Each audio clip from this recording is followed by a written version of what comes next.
안녕하십니까. 네, 성민병원이 뇌척추센터도 알려진 걸로 알고 있는데요. 다른 병원과 어떤 점이 다를까요?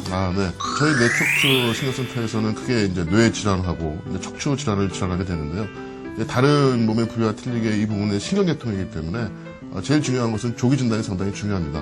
저희 병원 같은 경우는 다른 병원과 틀리게 조기 진단이 가능하고 또 조기 진단에 맞춰서 수분의 시간 수술적 치료가 가능하기 때문에 적절히 치료를 하고 또 빠른 회복과 또 가장 중요한 일상 복귀가 가장 빠르다는 장점이 있을 수 있습니다. 척추센터에서는 주로 어떤 질병을 다루나요? 네, 말씀드린 것처럼 크게 이제 두 가지 나눌 수가 있는데요.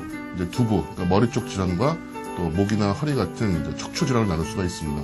이제 머리 같은 경우는 흔하게 뇌졸중이라고 해서 뇌출혈이나 뇌종양, 또 뇌경색 같은 질환을 다룰 수가 있고, 또 목이나 허리 같은 경우는 이제 외상에 의한 척추의 골절이라든가 또 척추의 퇴행성 변화, 보통 말하는 디스크 질환을 보통 다루고 있습니다.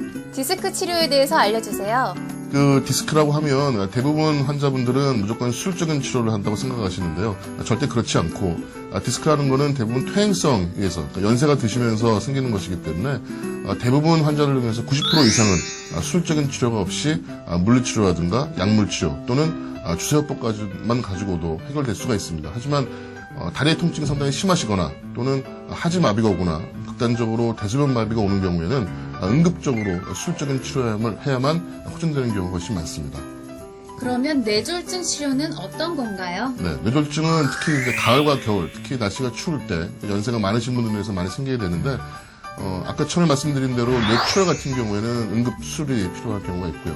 보통 풍이라고 말하는 뇌경색 같은 경우는 수술적인 치료가 필요한 것이 아니고 빠른 진료를 내려서 약물 치료를 하면 대부분 호전 양상을 보이고 있습니다. 두 질환의 예방법에는 어떤 게 있을까요?